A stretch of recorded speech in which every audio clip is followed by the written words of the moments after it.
Why is Julius Caesar so famous? His name is recognized around the world even centuries after his death. He wasn't just a military genius or a skilled politician. He was a man who changed the course of history. Caesar's life was filled with ambition, power, betrayal, and dramatic events that reshaped Rome and laid the foundation for the Roman Empire. But what made him so important? To understand that, we need to look at his journey, from his humble beginnings to his rise as one of the most powerful figures in the ancient world, and finally, his shocking assassination that ended his life but sparked the birth of a new era.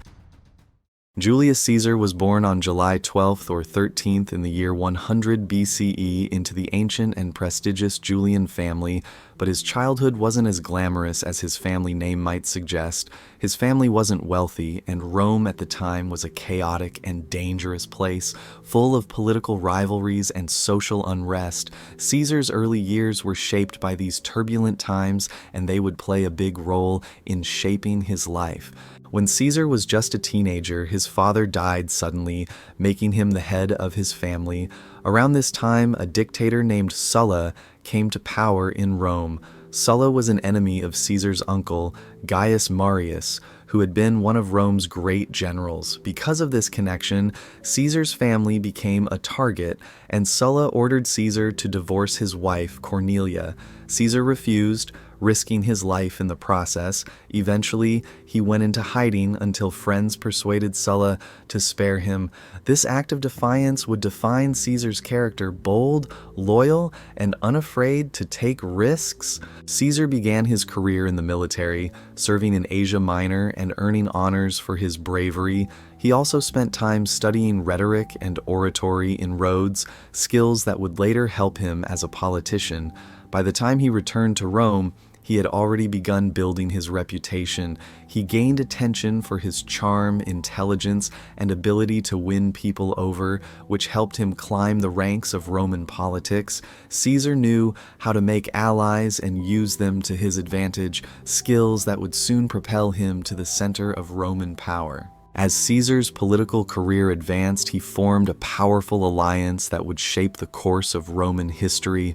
This alliance, known as the First Triumvirate, brought together three of Rome's most influential figures: Julius Caesar, Pompey the Great, and Crassus.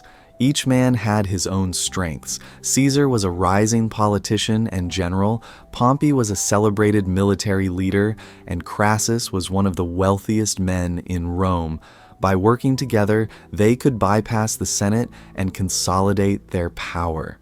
The Triumvirate wasn't an official government body, it was more like a private deal between three ambitious men.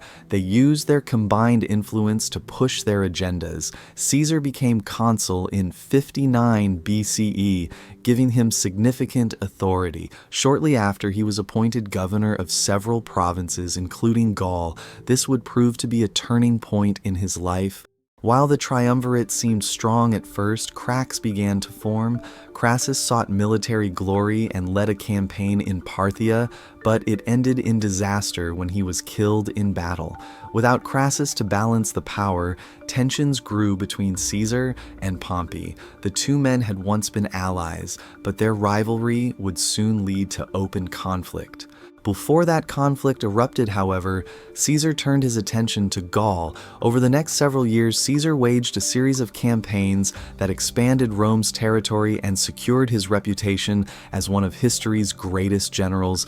The Gallic Wars, as they're now called, were brutal and relentless. Caesar's legions fought against various tribes across what is now France, Belgium, and parts of Germany. Caesar's military genius was on full display. He used innovative tactics and demonstrated exceptional leadership, inspiring loyalty among his soldiers. One of his most famous victories was at the Siege of Alesia, where Caesar's forces were outnumbered but managed to defeat a massive coalition of Gallic tribes led by the chieftain Vercingetorix. This victory effectively ended major resistance in Gaul and secured the region for Rome. The Gallic Wars weren't just about military conquest, they were also a way for Caesar to build his power and wealth. He wrote detailed accounts of the campaigns in commentaries on the Gallic War, which served as propaganda to showcase his achievements to the people of Rome. These victories made Caesar incredibly popular with the Roman public, but they also made him a threat to his rivals, especially Pompey. As Caesar's fame and power grew, his relationship with Pompey deteriorated. Their alliance, once strong, turned into a rivalry that threatened to tear Rome apart. By this time, Pompey had aligned himself with the Senate, which viewed Caesar as a dangerous figure who had accumulated too much power. When Caesar's term as governor of Gaul ended, the Senate, under Pompey's influence, ordered him to disband his army and return to Rome as a private citizen. Caesar faced a critical decision. If he obeyed, he would likely face prosecution and the end of his political career. If he defied the Senate, it would mean civil war. Caesar chose the latter. In 49 BCE, he led his army across the Rubicon River, a small boundary separating his province from Italy.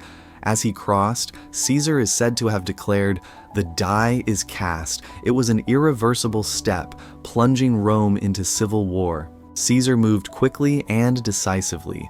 His forces marched on Rome, forcing Pompey and many senators to flee to Greece. Over the next few years, Caesar pursued Pompey across the Mediterranean. The two armies clashed in a series of battles, with the decisive confrontation taking place at Pharsalus in 48 BCE.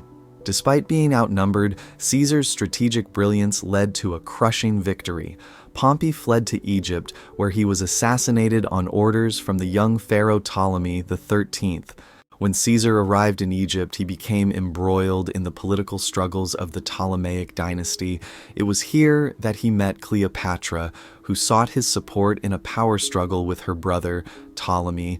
Caesar backed Cleopatra, and with his help, she regained the throne. The two became romantically involved, and their relationship resulted in a son, Caesarion. Caesar's time in Egypt solidified his control over the region and added to his already immense influence. After settling the situation in Egypt, Caesar continued his campaigns, defeating remaining opposition forces and consolidating power across the Roman world. By 45 BCE, he returned to Rome as the undisputed leader. The Senate granted him the title of dictator for life, a position that gave him near absolute authority. However, Caesar's accumulation of power alarmed many senators who feared he intended to become a king, a title that was deeply despised in Roman culture. A conspiracy formed among a group of senators led by Brutus and Cassius, who had once been close to Caesar. They believed his death was necessary to restore the Republic. On March 15, 44 BCE, a date known as the Ides of March, Caesar was assassinated in the Senate chamber. He was stabbed multiple times by the conspirators. According to tradition, his last words were, "Et tu, Brute," "You too, Brutus," expressing his shock at Brutus's betrayal. Whether he actually said these words is debated, but the sentiment reflects the drama of the moment. Caesar's death plunged Rome into chaos. Instead of restoring the Republic, it sparked another series of civil wars. His adopted heir, Octavian, along with Mark Antony, eventually defeated Caesar's assassins and rose to power. Octavian would later become Augustus, the first emperor of Rome, marking the end of the Republic and the beginning of the Roman Empire. Julius Caesar's legacy is immense. His military conquests, political reforms, and dramatic life story have made him one of history's most famous figures. His actions not only shaped the course of Roman history, but also left a lasting impact on the world. Even today, his name is synonymous with power and leadership. Caesar's reforms also left a lasting impact. During his time in power, he implemented changes that helped shape Roman society. He restructured the calendar, introducing the Julian calendar, which is the basis for the calendar we use today. He expanded citizenship, reorganized the Senate, and initiated public works projects to improve Rome and its provinces. These reforms showed his vision for Rome as a stable, unified state, even if his ambitions ultimately led to his downfall. Culturally, Caesar became a symbol of power and authority. His name itself became a title adopted by Roman emperors as Caesar and influencing terms for leaders in other languages like Kaiser in German and Tsar in Russian. His military strategies are still studied today, and his writings, especially his commentaries on the Gallic Wars, remain key historical sources. Julius Caesar's life is a story of ambition, brilliance, and the pursuit of power. He rose from a young nobleman to become one of the most influential figures in history, reshaping Rome and leaving a legacy that endures thousands of years later. Even as we study his achievements, his life serves as a powerful example of how one person can change the course of history and is why Julius Caesar remains as one of the most famous figures from ancient Rome. And with that, thanks for watching. If you enjoyed this story and want to learn more about incredible moments in ancient history, don't forget to like, comment, and subscribe.